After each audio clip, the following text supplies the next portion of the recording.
इस फिल्म की कहानी एक ऐसी लड़की के ऊपर आधारित है जिसे 70 साल के एक बूढ़े डॉक्टर से प्यार हो जाता है और वो उसके साथ बार बार घचाघच भी करती है। अब क्या वो बूढ़ा डॉक्टर उसकी खुजली को मिटा पाता है, ये हम आज की इस एक्सप्लेनेशन में देखने वाले हैं। आज मैं जिस फिल्म को एक्सप्लेन करने वाला हूँ उसका नाम है ऑगस्टीन और ये फिल्म 2012 में रिलीज हुई थी। मूवी की शुरुआत में हम चूचीबाई नाम की एक लड़की को देखते हैं जो अपनी बहन चुलबुली के साथ एक रिच फैमिली में नौकरानी का काम कर रही थी। इसके बाद जब चूचीबाई सभी लोगों को खाना सर्व कर रही होती है तभी अचानक उसका एक हाथ कांपना शुरू कर देता है। वहीं चुलबुली उससे पूछती है कि क्या सब कुछ ठीक है, तो इस पर चूचीबाई उसे कोई जवाब नहीं देती और ड्रिंक सर्व करने के लिए बाहर चली जाती है। लेकिन कुछ देर बाद चूचीबाई का हाथ फिर से कांपने लग जाता है और तभी उसे हिस्टेरिया का अटैक आ जाता है। फिर कुछ देर बाद वहाँ पर एक बूढ़ी औरत आती है और वो चूचीबाई के मुंह पर पानी डालकर उसे होश में लाती है। इसके बाद जब चूचीबाई अपनी आंखें खोलती है तो हम देखते हैं कि हिस्टेरिया के अटैक आने की वजह से उसकी एक आंख परमानेंटली बंद हो गई है। इसके बाद चूचीबाई की बहन चुलबुली उसे शहर के सबसे मशहूर डॉक्टर चिरकुट के पास लेके जाती है,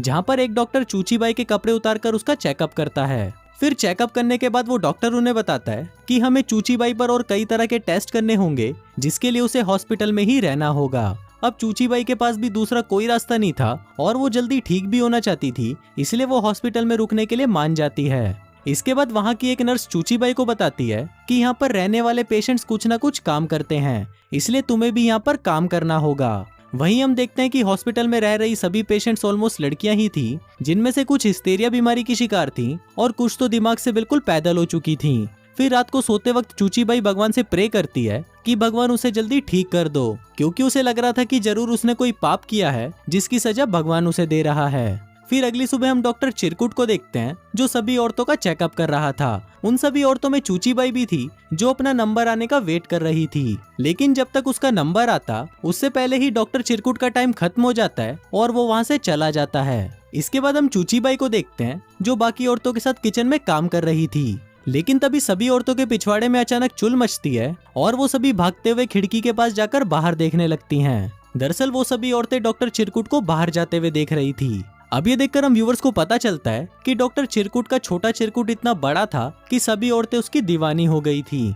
वहीं चूचीबाई भी जब चिरकुट को जाते हुए देख रही थी तभी अचानक उसे हिस्टेरिया का अटैक आ जाता है और वो नीचे गिरकर तड़पने लगती है। अब उसकी आवाज सुनकर डॉक्टर चिरकुट भागते हुए उसके पास आता है और फिर जब वो चूचीबाई की हालत देखता है तो उसकी फटकर 64 हो जाती है, क्योंकि उसने आज तक हिस्टेरिया का इतना खतरनाक अटैक नहीं देखा था। अब ये देखकर डॉक्टर चिरकुट वहीं रुक जाता है और फिर वो चूचीबाई की बॉडी को चेक करने लगता है। इसी दौरान वो उसकी बॉडी पर कई जगह लाइनें बनाता है, क्योंकि उसकी बॉडी के कुछ हिस्से पैरालाइज हो चुके थे। इसके बाद चिरकुट एक सुई गर्म करके उसे चूचीबाई के हाथ में घुसा देता है, पर चूचीबाई को इससे कुछ भी महसूस नहीं होता, जिसका मतलब उसका एक हाथ पैरालाइज हो चुका था। इसके बाद एक नर्स चूचीबाई को कपड़े पहनाती है और दूसरी तरफ डॉक्टर चिरकुट अपने असिस्टेंट को बताता है कि हमें चूचीबाई को लोगों के सामने लाना होगा ताकि उन्हें भी पता चले कि हिस्टेरिया एक बीमारी है, ना कि कोई श्राप। फिर इसके बाद हम चिरकुट को अपने घर पर डिनर करते हुए देखते हैं, जहाँ पर वो अपनी वाइफ को चूचीबाई और उसकी बीमारी के बारे में बताता है और कहता है कि मैं इसे जल्दी ही लोगों के सामने लाने के बारे में सोच रहा हूँ। वहीं अगले दिन चूचीबाई की बहन चुलबुली उससे मिलने आती है और फिर वो दोनों आपस में बातें कर ही रहे होते हैं कि तभी डॉक्टर चिरकुट उसे फिर से चेकअप करने के लिए बुला लेता है। यहाँ पर वो चूचीबाई की मेंटल कंडीशन चेक करने के लिए उससे कुछ सवाल पूछता है, जिसका वो सही से जवाब दे देती है। इसके बाद डॉक्टर चिरकुट चूचीबाई को बोलता है कि वो कल उसे कुछ लोगों के सामने पेश करने वाला है और उसे उम्मीद है कि वहाँ पर सब कुछ ठीक रहेगा। फिर अगले दिन कुछ औरतें चूचीबाई को तैयार करके एक रूम में लेकर आती हैं, जहाँ पर डॉक्टर चिरकुट के अलावा भी कई सारे डॉक्टर्स बैठे हुए थे। इसके बाद डॉक्टर चिरकुट सभी डॉक्टर्स को बताता है कि चूचीबाई को हिस्टेरिया की बीमारी है, जिसके कारण इसे अटैक आते हैं। इसलिए अगर हम इस बीमारी पर अच्छे से एक्सपेरिमेंट करें तो हमें इस बीमारी के बारे में और भी जानकारी मिल सकती है। फिर उन सबको दिखाने के लिए डॉक्टर चिरकुट का असिस्टेंट चूचीबाई को हिप्नोटाइज करता है और हिप्नोटाइज होते ही चूचीबाई को फिर से हिस्टेरिया का अटैक आ जाता है। अब ये देखकर वहां बैठे सभी डॉक्टर्स हैरान हो जाते हैं और वो डॉक्टर चिरकुट के इस एक्सपेरिमेंट पर पैसे इन्वेस्ट करने के लिए तैयार हो जाते हैं, ताकि इन पैसों से डॉक्टर चिरकुट इस बीमारी का इलाज ढूंढ सके।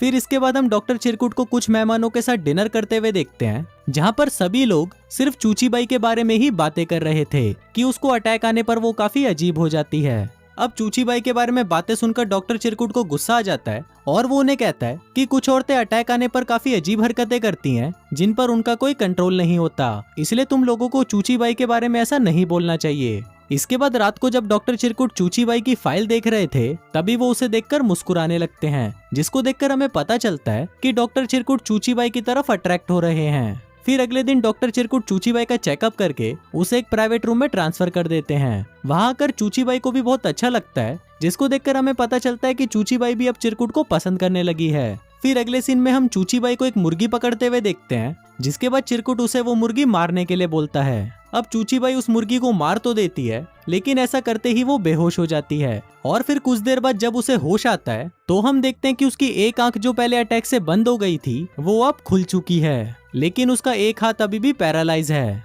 इसके बाद चिरकुट चूचीबाई की पूरी बॉडी को चेक करता है, जहाँ पर सब कुछ ठीक था, बस उसका एक हाथ ही बचा था जो अभी भी पैरालाइज था। अब चूचीबाई अपनी आंख ठीक हो जाने के बाद डॉक्टर चिरकुट की तरफ और भी ज्यादा अट्रैक्ट होने लगती है, जिसके लिए वो हर रोज उसके कैबिन में उससे मिलने जाती है। वहाँ चिरकुट को भी चूचीबाई के इस अट्रैक्शन के बारे में पता चल चुका था, इसलिए वो उसे कुछ नहीं बोलता।